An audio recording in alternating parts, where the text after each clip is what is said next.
Nesse momento nós vamos, mais uma vez, como todas as noites, nós estamos participando aqui dos 10 dias de oração, e esses 10 dias, eu tenho certeza que você como família, você dentro do seu lar, do seu matrimônio, do seu casamento, você tem orado todos os dias, com seus filhos, com seu esposo, com sua esposa, com seus irmãos, com seus amigos também. E claro, nesse clima tão especial de devoção, de dependência, de crer nas promessas de Deus, de reivindicar as promessas de Deus em nome de Cristo, nessa noite a gente não pode fazer algo diferente. Eu quero convidar você a mais uma vez buscarmos a Deus em oração. Bom Deus, muito obrigado, porque todos os dias, nessa caminhada, nessa jornada da vida, o Senhor tem sido a nossa força, o nosso auxílio, a presença que nos mostra o caminho, a voz que nos mostra a direção. E é por isso que em Jesus Cristo nós encontramos força para continuar de maneira segura até o dia do teu retorno. Escuta as orações que são feitas nas diferentes igrejas, nos diferentes lares, pelos lábios, pelos corações que se abrem, que desejam ter uma experiência real contigo. Se nessa noite há vidas que estão clamando, Senhor, por cura, se for da tua vontade, o Senhor que é poderoso, possa operar milagres em que vidas sejam curadas, restauradas por completo. Se há pessoas, ó Deus, que estão tendo dificuldades para dormir porque vivem uma ansiedade intensa, que aquilo que o salmista disse se torne uma realidade na vida dessas pessoas ou dessa pessoa. Em paz me deito e logo pego no sono, porque só o Senhor me faz repousar seguro. Se alguém, Senhor amado, que está sofrendo muito, algumas tristezas nessa vida, algumas dores, algumas decepções, por favor, Senhor, traga paz a esse coração. Essa paz que é permanente, essa paz que é duradoura, essa paz que é real. Como nas outras noites, nós pedimos que nessa noite teu Santo Espírito trabalhe alcançando cada vida. Nos ajuda a amarmos a tua palavra e nos ajuda a vivermos de tudo aquilo que sai da tua boca. Que teu Santo Espírito fale e alcance cada um de nós, as diferentes geografias e partes do Brasil e do mundo. Nós oramos em nome de Jesus Cristo. Amém. Vamos para a Bíblia. Abra sua Bíblia, por favor, em Apocalipse, no capítulo de número 14. Apocalipse, capítulo número 14. Como foi dito ontem, vale a pena recapitular e dizer que o livro do Apocalipse, especialmente no contexto do Apocalipse 14, nós vamos encontrar 3 mensagens angélicas, do capítulo 14, verso 6, até o versículo número 12. A primeira mensagem é uma mensagem de proclamação, a segunda mensagem é uma mensagem de declaração e, por último, uma mensagem de polarização. Nós ainda estamos na primeira parte e ontem nós falamos sobre o Evangelho e hoje nós vamos ler o versículo número 7. No versículo número 7, nós vamos encontrar aqui o anjo que está proclamando o Evangelho eterno. Ele diz, em grande voz, temei a Deus e dá-lhe glória, porque é chegada a hora do seu juízo, e adorai aquele que fez o céu, a terra e o mar e as fontes das águas. O que é impressionante no livro do Apocalipse é que, dentro da sua mensagem de Apocalipse capítulo 14, nós vamos encontrar o Evangelho e também nós vamos encontrar o juízo. Mas o que me chama a atenção é que o texto não começa falando do juízo. O texto começa falando do Evangelho. Por que isso? Porque Jesus, ele veio buscar e salvar o que estava perdido. Nós não fomos feitos para condenação, nós fomos feitos para salvação. Mas há algo que me chama a atenção, é que mesmo essa mensagem, que é carregada de esperança e de poder e de graça, que é a mensagem do Evangelho, também é uma mensagem que fala de juízo, de julgamento. E eu devo fazer uma pergunta. Como é que você enxerga Deus? Hoje nós vivemos em uma época que as pessoas dizem parte daquilo que é verdade, mas não dizem a outra parte daquilo que é verdade, que faz parte do caráter de Deus. Às vezes as pessoas dizem o seguinte: não, Deus é amor, e é verdade que Deus é amor. A Bíblia diz isso. Mas a Bíblia também diz que Deus é juiz. Aí você diz: não, mas Deus ama a todos. É verdade, mas também Deus julga. Porque você pode dizer o seguinte: não, Deus não julga ninguém. Não, Deus julga. Está aí agora. Então, para que a gente tenha uma compreensão correta do caráter de Deus, vamos para as Sagradas Escrituras e ver e encontrar nas Escrituras aquilo que o texto está falando de quem é Deus e como Deus age. E a ênfase das 3 mensagens angélicas, entre outras coisas, vai falar de juízo. Vou falar em juízo. A gente pode apelar aqui para os maiores julgamentos da história, como, por exemplo, o julgamento de Sócrates. Aqui, na verdade, é a sua sentença.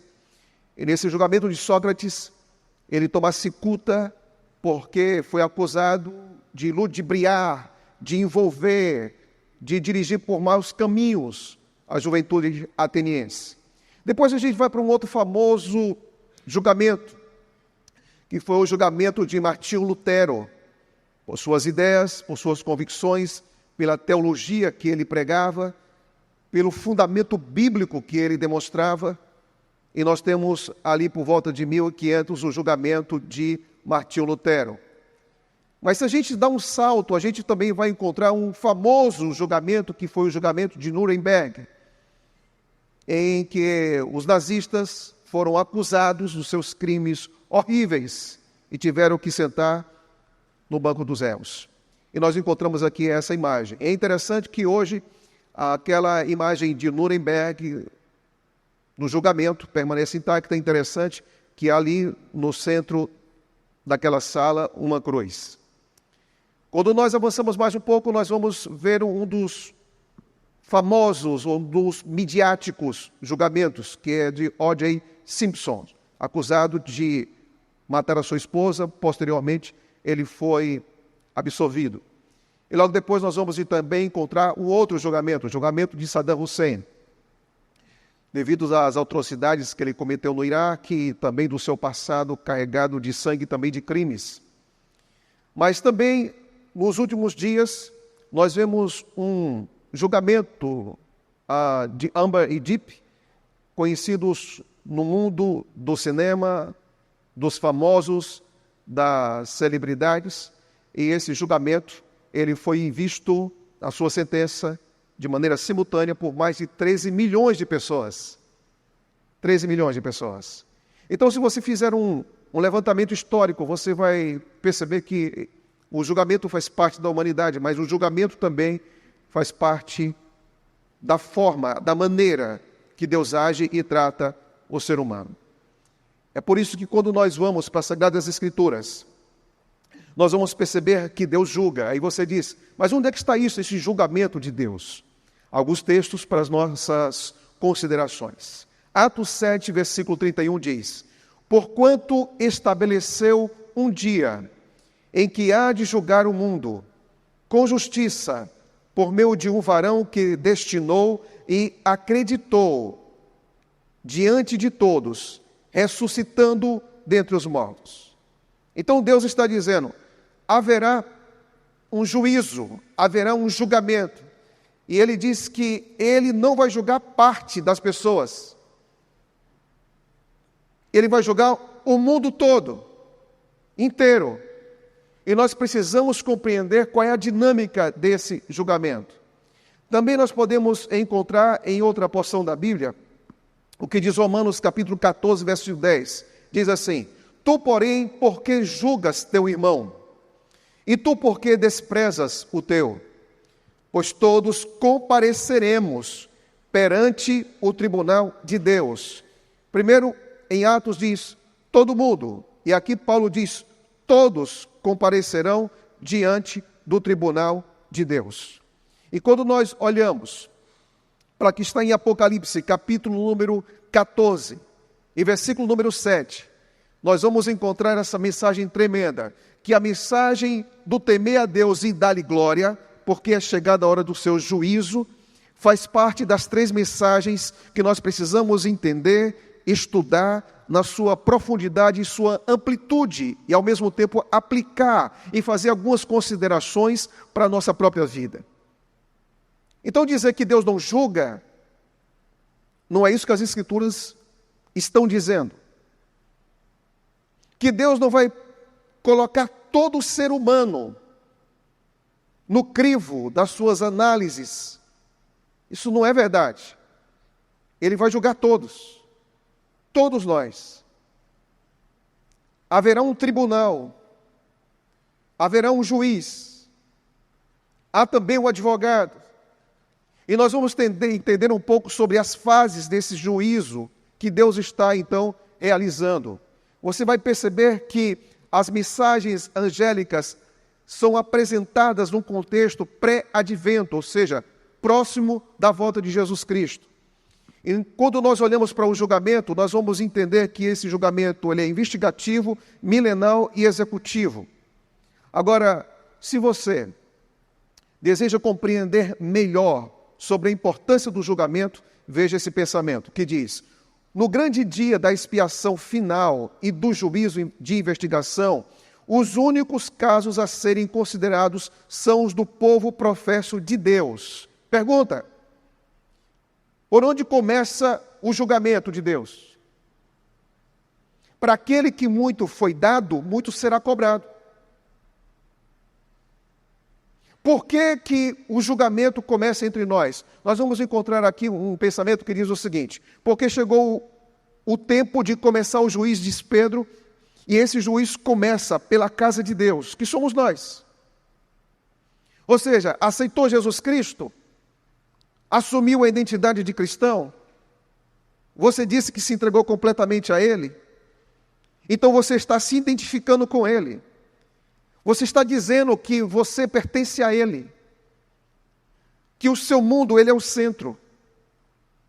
Que você agora assume a identidade de Cristo pela dependência, pela escolha e pelas decisões que você faz. Você está dizendo agora que um dia que você aceita Jesus Cristo, que você e Jesus Cristo são um. Só que um dia, Deus tem que demonstrar para todo o universo que de fato a sua escolha foi real. Que de fato a sua escolha foi sincera. Porque não é somente o professar a Cristo que me torna um cristão. Então, esse julgamento que Deus faz não é uma prestação de contas que Deus está fazendo para si mesmo. Como é que Deus vai salvar alguns e outros serão condenados? Qual foi o critério que ele usou para isso? Por que Deus vai salvar qualquer pessoa de qualquer jeito? Não tem explicação nenhuma. E se não tem explicação nenhuma, como é que eu vou descobrir que Deus é justo? Se Deus salva qualquer um de qualquer maneira e não tem explicação nenhuma para mim, eu vou ter uma interrogação na minha cabeça. E que interrogação é essa? Deus é justo? Onde estão as provas de que Deus é justo? Onde estão as provas que Deus fez de tudo para salvar todos? E se eu tiver surpresa no céu? E se eu estiver andando no céu, aí de repente eu estou lá caminhando, já faz um bocado de dia que eu estou ali no céu, e então eu procuro Billy Graham, eu procuro Whitefield, eu procuro John Wesley, mas nenhum deles se encontra lá, e eu tenho que perguntar para Deus, por que eles não estão aqui? Aí de repente eu vejo Nero, Mussolini, Hitler, e eu pergunto para Deus, Deus, por que eles estão aqui? Não estou entendendo. E Deus então vai dar essa explicação. Deus salva a gente e diz porque alguns estão perdidos e outros estão salvos. E como é que ele faz isso? No julgamento. E vocês vão perceber uma coisa, que a Bíblia diz que o julgamento começa justamente pelos mortos. Ah, se começa pelos mortos? Peraí, pastor, peraí. Mas a pessoa morre e já não vem a recompensa? Não. Não. Se você pensar que a pessoa morre e vai para a glória, para que juízo e para que ressurreição? Se a pessoa morre e já vai então para o inferno, para que juízo e para que ressurreição? Não faz sentido. E o próprio Jesus Cristo diz que há uma ressurreição dos justos e também há uma ressurreição dos ímpios. Uma para a salvação e outra para a condenação. Então existe um julgamento. E esse julgamento que Deus faz é para dizer, se de fato nós éramos deles de fato e de verdade, e por que que existem algumas pessoas que você tinha certeza que estavam salvas e não estarão? E algumas pessoas que você teria certeza de que estariam perdidas e não vão estar perdidas. E Deus vai apresentar para você, sabe o quê? Um juízo. É nesse contexto que acontece o juízo. 3 livros que podem aprofundar esse tema. O primeiro deles, 1844, de Clifford Goldstein. O segundo, O Santuário e as 3 Mensagens Angélicas, de Alberto Tim. O terceiro, Na Corte Celestial. Todos 3, aliás, com exceção do centro, produzidos pela CPB. Então a pergunta que fica é, qual é a importância de descobrir esse julgamento para nós hoje? Na prática, qual é a relevância? Clifford disse o seguinte, enquanto não entendermos a verdade de 1844, ou seja, o período que começa esse julgamento, percebendo que os adventistas são os únicos que a ensinam, não compreenderemos nosso verdadeiro chamado, nosso propósito ou missão. Como é que você vive uma época de julgamento e não prega? Por que a gente não assume um púlpito e também fala desse tema? Por que a gente não cumpre a nossa missão com mais ousadia, com mais fervor, com mais paixão, com mais entrega, com mais convicção? Clifford diz, se a gente entender um pouco, a nossa atitude diante da missão vai ser diferente. Mas há um outro teólogo, e esse teólogo é Elias Brasil. Ele também é brasileiro e está nos Estados Unidos, é responsável pelo Instituto de Pesquisa da Igreja Adventista. Ele diz, minha compreensão da verdade a respeito de 1844 deu-me uma nova experiência com Jesus. Então isso quer dizer que se eu olho para Jesus no contexto de que existe um julgamento, a minha experiência com ele não diminui, a minha experiência com ele aumenta. Você sabe por quê? Porque a compreensão correta do juízo não é para gerar em você medo, não é para gerar em você ansiedade, não é para gerar em você angústia, não é para gerar em você pavor. O julgamento é para gerar em você segurança, não medo. O julgamento que Deus faz não deve produzir em você medo, angústia, pavor, insegurança, mas firmeza e convicção naquele que é o nosso advogado, Jesus Cristo, que ele nunca perdeu causa nenhuma e todos aqueles que estiverem em suas mãos irão vencer como ele venceu. Quando a gente entende isso, a gente vai compreender que Jesus Cristo, ele nos salva de uma forma extraordinária. O texto diz, e ela será adorada por todos os que habitam sobre a terra e aqueles que desde a fundação do mundo não tiveram seus nomes escritos no livro da vida do Cordeiro. O que isso significa para nós hoje? Compreendemos o contexto do julgamento do livro da vida. Significa que existe registro da nossa vida. Esse registro, mas para que... Vamos pensar juntos? Para que Deus precisa registro, se Ele é onisciente? Registro não é para Ele, gente. Entenda isso. Registro é para as criaturas. Registro é para anjo, que não é onisciente. Registro é para mim, para você. Para esse universo todo que olha para esse planeta, o espetáculo que ocorre aqui. Deus está fazendo uma prestação de contas para dizer que de fato Ele é justo. Ele está mostrando isso para todo o universo. Eu sou justo. E aqui está registrado. Quando nós olhamos para essa realidade, nós vamos perceber o seguinte. Abra sua Bíblia, por favor. Em Hebreus capítulo número 8. E vamos descobrir o que é que Jesus Cristo está fazendo agora. Hebreus 8. Hebreus capítulo número 8. E veja o que o texto diz. Aonde é que Cristo está ministrando? Em que lugar? Olha o que diz. Hebreus capítulo 8. E o versículo é o versículo 1 e 2. Diz assim: ora, o essencial das coisas que temos dito é que possuímos tal sumo sacerdote que se assentou à destra do trono da majestade nos céus, como ministro do santuário e do verdadeiro tabernáculo que o Senhor erigiu, não o homem. Pois todo sacerdote é constituído para oferecer tanto dons como sacrifícios, por isso era necessário que também esse sumo sacerdote tivesse o que oferecer. A Bíblia está dizendo que o essencial que temos dito é que possuímos um tal sumo sacerdote que assentou e que ele está ministrando no santuário celestial. Algumas pessoas questionam: se Jesus Cristo morreu, então tudo se resolveu na cruz. Tudo se resolveu na cruz, e por que você pede perdão sobre os seus pecados, se tudo já resolveu na cruz? Se tudo se resolveu na cruz, por que existe um santuário celestial? E esse tema santuário celestial é mais repetitivo na Bíblia do que o sábado. Se tudo se resolveu na cruz, por que Cristo foi e está agora como sumo sacerdote no céu? Se tudo foi resolvido na cruz, por que Daniel fala do santuário celestial, Hebreus fala do santuário celestial e Apocalipse tem 7 visões e todas elas são produzidas no santuário celestial? Isso quer dizer, amigos, que a oferta de Jesus Cristo na cruz foi plena, foi completa e foi aceita por Deus. Mas ele continua ministrando, apresentando aquilo que ele realizou na cruz, aplicando no santuário, como uma tipo ou uma tipologia daquilo que acontecia no Antigo Testamento. E agora, como é que Cristo está nesse momento no céu? Hebreus capítulo 7 vai dizer, Hebreus 7, diz assim, versículo 25, por isso também pode salvar totalmente os que por ele se chegam a Deus, vivendo sempre para interceder por eles. Pensa comigo aqui agora. O texto está dizendo que Deus pode salvar completamente aquele, e ele não está apontando para a cruz.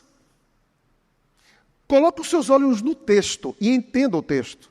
O texto está apontando Jesus Cristo como sumo sacerdote. Olha o que o texto diz. Caminhe comigo com o texto e vamos ver de novo. Por isso também pode salvar totalmente os que por ele se chegam a Deus. De que maneira? Vivendo sempre para interceder por eles. Então Cristo morre, mas ele intercede. Cristo morre, mas apresenta os seus méritos. Isso quer dizer que existe uma continuidade. Se tudo tivesse ocorrido na cruz, a gente não estaria mais aqui. Isso quer dizer que existe uma continuidade, uma obra. Jesus Cristo agora é sacerdote. Ele é sumo sacerdote. Ele está intercedendo por mim e por você. Escute uma coisa. Na vida você cai. Na vida você tropeça. Na vida você escorrega. Na vida, às vezes, no seu pensamento ou em suas decisões, você nega Cristo. Você não se sente mais digno de ler Bíblia, de falar com Deus. Mas quando você vai até Jesus Cristo, por mais dilacerado que esteja a sua vida espiritual, por mais culpado que seja e que você sinta o seu coração, por mais indigno de pegar um pão e tomar um vinho de uma santa ceia, por mais que as pessoas elogiem você, dizendo que você é o máximo, que você é um homem de Deus, mas você sabe que você não é, que você é uma pessoa consagrada, mas você sabe que você não é. E você começa a dizer, Deus, por favor, me ajuda, me ajuda. Me ajuda a me levantar. Me ajuda a ser tudo aquilo que o Senhor deseja que eu seja. Você sabe quem é que intercede por você? É esse aqui de Hebreus capítulo 7 e versículo número 8. Porque nesse momento, Jesus não está de férias no céu. Jesus está trabalhando por você no céu. Intercedendo por você.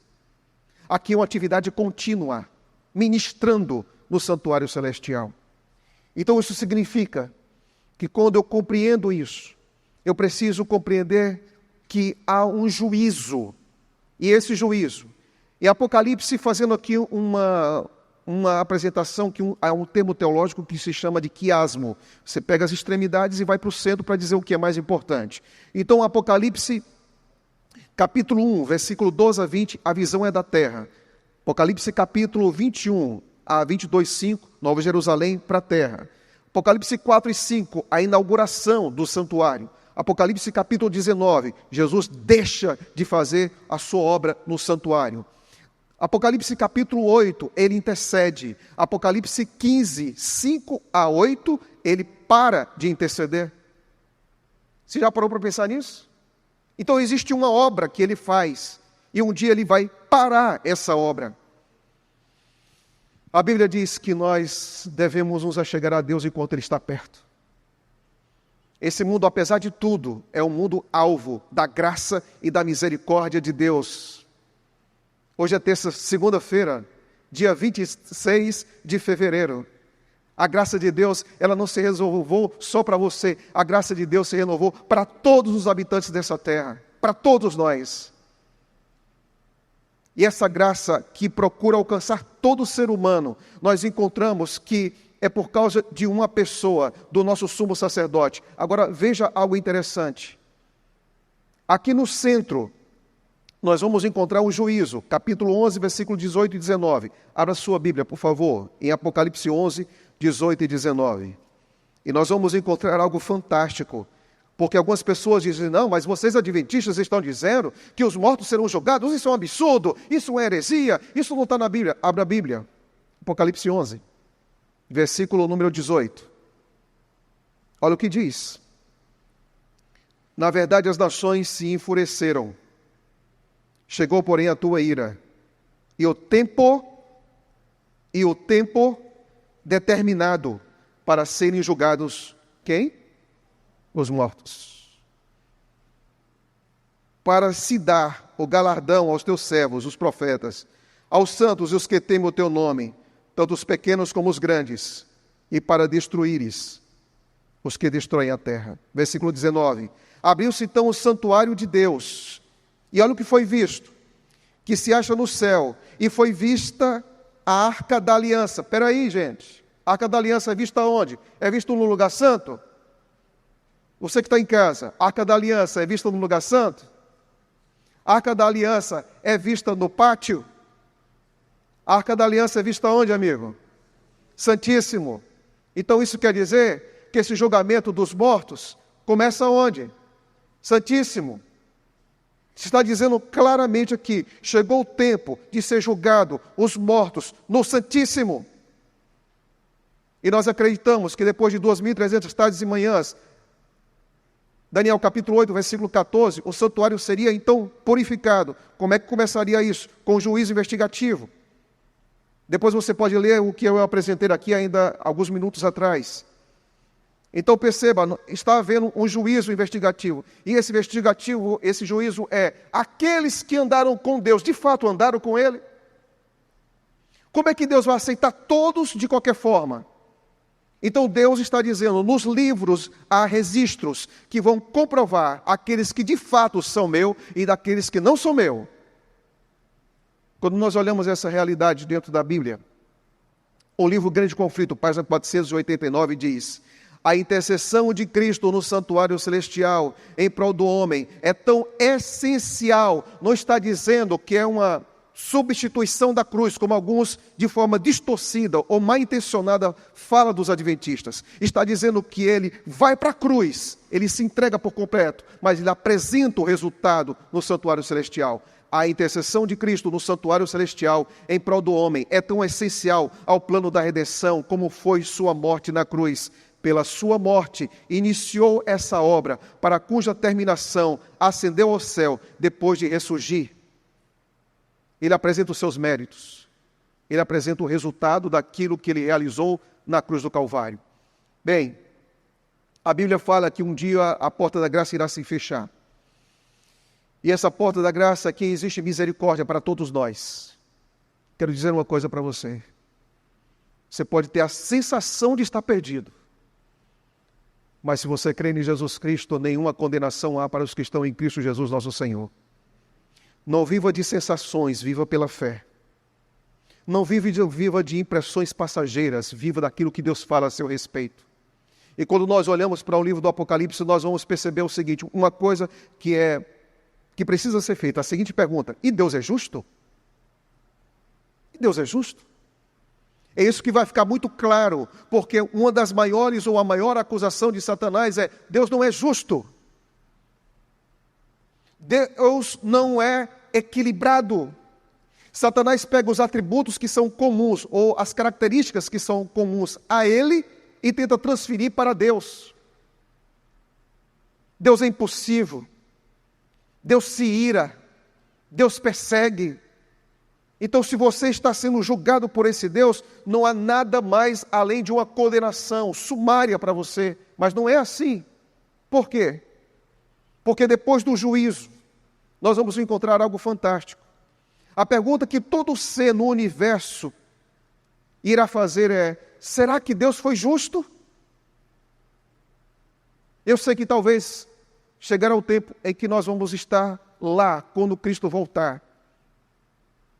Essa terra vai ser completamente restaurada. E você vai se perguntar: por que aquela pessoa não está aqui? Porque deveria estar aqui. E a primeira coisa que vai vir à sua mente é: Deus foi justo? Por que Deus não salvou meu pai? Deus foi justo?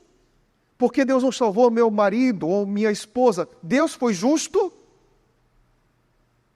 Existe uma coisa. Embora aqui a gente não compreenda em sua totalidade, quando um dia esse véu for aberto, você vai perceber uma coisa: Deus fez tudo para salvar todos, todo o tempo. Deus fez tudo para salvar a todos, todo o tempo. Se você olhar para as grandes cidades hoje do mundo, o Espírito do Senhor está trabalhando para alcançar cada pessoa que está em Tóquio, Nova York, Sydney, São Paulo, Rio de Janeiro. Você não está vendo, você está vendo luzes, barulho de carro, gente que vai de um lado para outro, metrôs lotados. Pessoas que vivem ali o tempo todo na sua rotina, e você parece que pensa que não existe nenhuma conexão com o céu. Não, Deus está trabalhando 24 horas para salvar cada ser humano desse planeta. O tempo todo. O tempo todo, pastor, o tempo todo. Ele não cessa. Não desistas das pessoas que ainda não se entregaram a Deus, porque Deus não desistiu delas. Não desista de nenhum familiar seu. Não desista do seu filho que um dia saiu dessa igreja. Não desista do seu amigo que é de outra denominação ou de outra fé. Não desista, porque Deus está trabalhando no coração de todos eles, o tempo todo. Quando nós olhamos para essa realidade, o que me chama a atenção é o que diz Apocalipse capítulo número 15, que um dia nós vamos estar diante do trono. E qual é a convicção que a gente vai ter no coração? O texto diz: e cantava o cântico de Moisés, servo de Deus, e o cântico do Cordeiro: grandes e maravilhosas são as tuas obras, Senhor Deus Todo-Poderoso, justos e verdadeiros são os teus caminhos, ó Rei das Nações. Ninguém vai levantar o dedo e dizer: opa, Deus, o Senhor errou. E a pergunta que fica é: como é que Deus é justo? É porque eu sou bonzinho? É porque eu fiz teologia? É porque eu fiz mestrado, doutorado? É porque eu sou pastor de divisão? É porque eu tenho muito tempo de igreja? É porque eu sou um ancião? É porque eu sou líder da igreja? Justiça não procede disso. Justiça não procede disso. Nós perdemos tudo. Nós estamos abandonados. Nós somos ovelhas sem aprisco, sem caminho. Nós estamos sem direção. A pergunta é: então eu não tenho condição nenhuma de ser salvo? Não tem condição nenhuma. Nenhuma condição, pastor, nenhuma condição. Só que às vezes a gente pode pensar que a salvação é injusta. Você sabe por quê? Está lembrado lá da parábola que Jesus vai contar que uma pessoa, talvez um grande empresário, vai então chamando pessoas para trabalhar com ele. E tem gente que trabalha o dia todo. E tem uma pessoa lá que vai trabalhar poucos minutos. No final do dia, Aquele que passou a vida toda, ganhou o dia todo, perdão, vai ganhar a mesma coisa daquele que passou 30 minutos trabalhando. E então as pessoas vão questionar, mas por que não deu? Não, peraí, o que eu acertei com você? O que eu acertei com você, que se você estivesse trabalhando comigo o dia todo, eu daria isso. Eu também acertei a mesma coisa com ele. Eu estou sendo injusto por ser justo? Por ser bondoso? E a ênfase da parábola, sabe qual é? Sabe qual é a ênfase da parábola? É que Deus é bondoso. Tem pessoas que vão se entregar a Jesus Cristo nos últimos minutos da sua vida. E Ele vai salvar essas pessoas. Uma pessoa que nunca guardou o sábado, que não passou décadas e décadas e décadas vindo para a igreja, mas se aceitou Jesus Cristo, será salvo. Isso é fantástico. Na pandemia,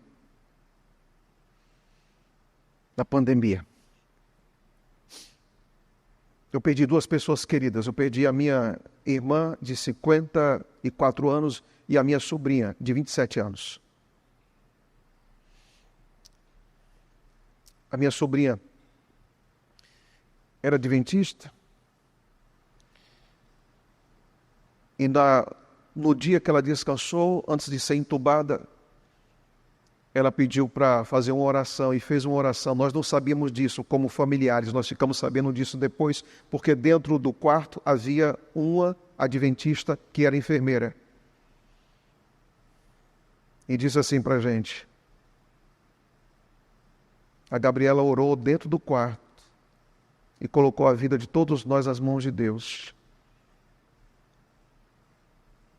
E pouco tempo depois de ser entubada, alguns dias depois, ela descansou. O último rosto que ela viu foi do médico se preparando para entubá-la. Mas o primeiro rosto que ela vai ver vai ser de Jesus Cristo quando Ele voltar em glória, poder e majestade. Sabe de uma coisa?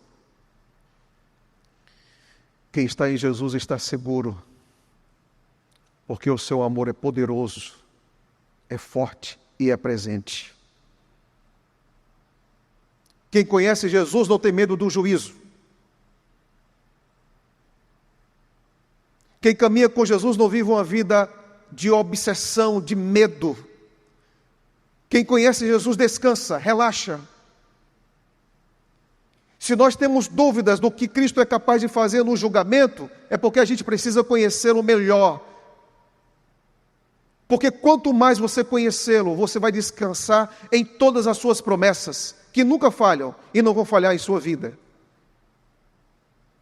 A Bíblia diz claramente que não existe condenação. O seu passado pode condenar, as experiências passadas podem se aparecer ou ressuscitarem na sua mente. Mas a Bíblia diz que se eu estou em Cristo, eu sou nova criatura. Então tudo ficou zerado.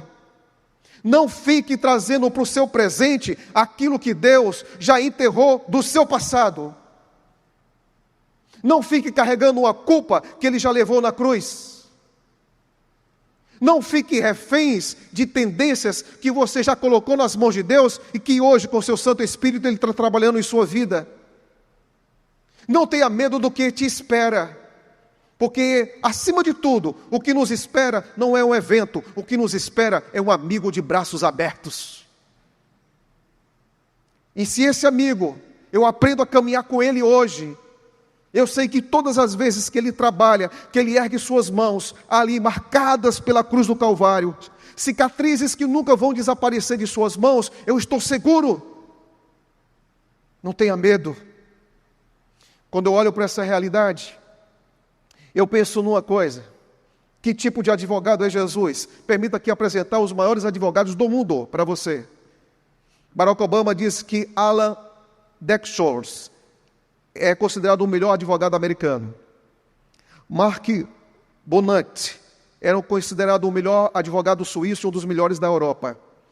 Ana Paula Martínez, que tem descendência espanhola, ela é brasileira, mas ganhou prêmio em 2016 e 2020 como a melhor advogada do mundo, de acordo com a agência que faz essa medição na Inglaterra. Mas sabe quem é o nosso advogado? Sabe quem é o nosso advogado? A Bíblia diz: eu mesmo sou o que apago as tuas transgressões por amor de mim, e dos teus pecados não me lembro.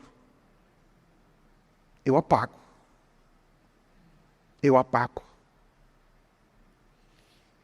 Na Bíblia, quando nós olhamos para o futuro, nós vamos encontrar 2 capítulos. Você pode acrescentar mais um aqui, 7, 8 e 9. Onde é que está o juízo investigativo ou pré-advento? Leia Daniel 7. Onde é que está o juízo durante o milênio? Leia Apocalipse 20. Onde é que estavam essas características, pastor? Leia a Bíblia, olha o que diz. Eu continuei olhando até que foram postos tronos. Aqui é que cenário? É tribunal, é julgamento. Daniel capítulo 7, versículo 9. E diz: e um ancião de dia se sentou.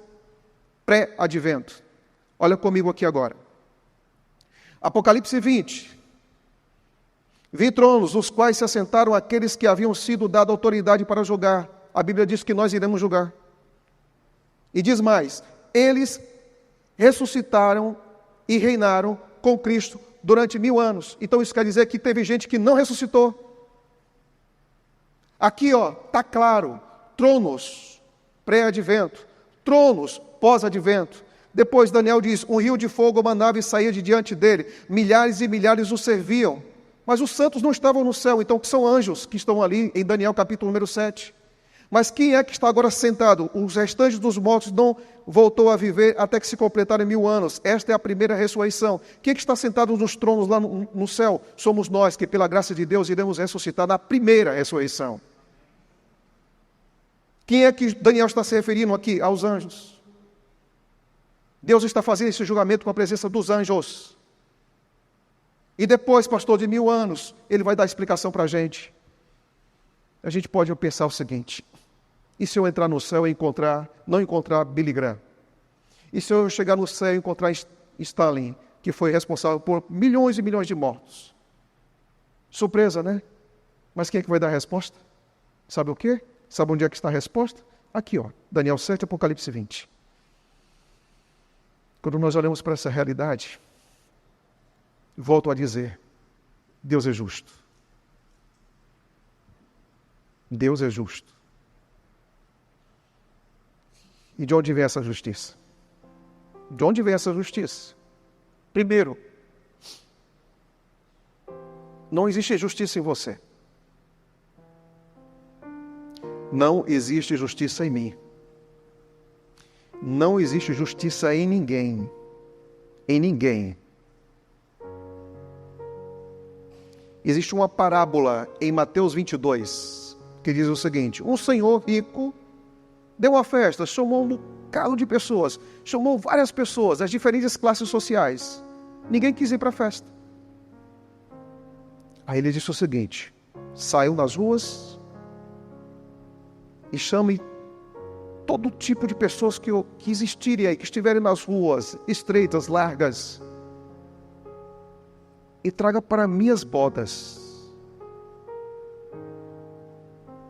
E aí então, sabe o que ele faz? Dentro da festa dele, ele começa a caminhar. E aí ele encontra uma pessoa que está sem veste nupcial, que ele tinha mandado essas vestes. E ele pergunta: o que você está fazendo aqui? O que você está fazendo aqui? Eu consegui entrar, mas você está sem vestes nupciais. Você só entra aqui se você tivesse ou permanece aqui com as vestes. Você não recebeu vestes. Você sabe por que você não recebeu vestes? Porque você não aceitou. Foi dado, mas você não aceitou. Ele faz uma espécie de juízo e diz: pode tirar ele daqui. Lá haverá pranto e ranger de dentes. Tire ele daqui. Por quê? Estava sem vestes, né? O que é que Deus faz com Adão e Eva? Ali, no Éden. Tira isso aí. Justiça própria, né? Tira isso aí. Tira isso aí. Eu vou dar para vocês um cordeiro. Primeira roupa que eu vou fazer para os habitantes do mundo, e única é agora para vocês dois, para que vocês saibam que essas roupas representam ou a sua justiça, que não leva a lugar nenhum, ou a minha justiça, que é capaz de salvar você. É verdade que quando nós olhamos para algumas pinturas, a gente vai encontrar algumas limitações, né? Algumas limitações. Mas você só vai ser salvo se você permitir que a justiça de Cristo cubra você. Ninguém vai aparecer diante do trono por sua performance, por sua obediência própria, por seu esforço pessoal para ser salvo. É óbvio que nós temos que estar em Cristo. É óbvio que nós temos que viver uma vida de renúncia. É óbvio que nós temos que viver uma vida de rendição. É óbvio que nós temos que viver uma vida de entrega. Mas salvação pertence a Cristo.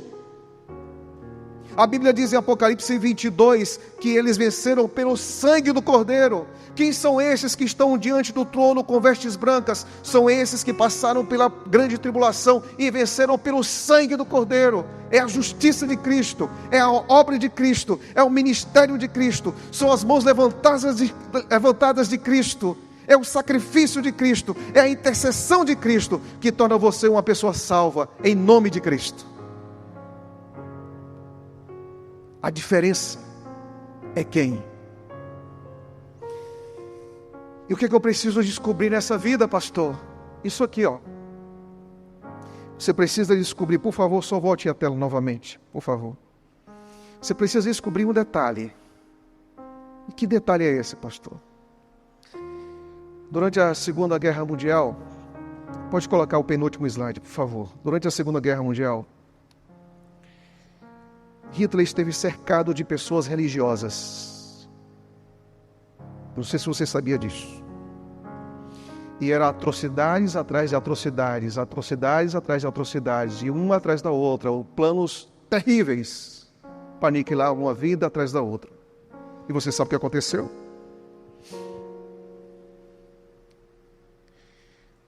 Um sacerdote luterano esteve muito tempo do lado dele, muito tempo do lado de Hitler, tentando segurá-lo. Terminou a Segunda Guerra, Hitler morreu, e esse senhor aqui passou a ter sonhos e mais sonhos. Só que ele tinha um sonho, que esse sonho se repetia com frequência, o mesmo sonho. E o sonho que ele teve, que ele relatou em sua biografia, foi mais ou menos o seguinte: mais uma vez eu sonhei que Jesus estava fazendo um julgamento e Hitler estava diante dele. E Jesus perguntava para Hitler: por que você fez tudo isso? E Hitler olhava para Jesus e dizia: porque nunca ninguém me falou que você me amava. É claro que isso foi um sonho, mas não deixa de levar a gente a pensar em algumas coisas. Amigos queridos, a única coisa que nos traz paz e segurança nessa vida é a absoluta certeza de que nós podemos descansar nos braços de Jesus Cristo. Não desista da sua salvação, porque a sua salvação tem um nome, o seu nome é Jesus Cristo. Não se sinta indigno do céu ou para o céu, porque Jesus Cristo, na cruz do Calvário, quebrou todo o poder do pecado e abriu para você as portas do paraíso. Nunca se sinta que não existe esperança para você, porque Jesus é a esperança da sua vida. Eu, você, todos iremos comparecer um dia diante do trono. E a nossa única segurança é essa: que Jesus Cristo é o Cordeiro de Deus que tira o pecado do mundo e que agora Ele está no Santo dos Santos intercedendo por você. Você crê nisso? Diga: pastor, eu creio. Eu creio que Cristo é meu Salvador pessoal. Eu creio que não estou condenado. Eu creio que um dia o verei e reconhecerei de uma vez por todas que tudo foi por causa dele, única e exclusivamente por causa dele.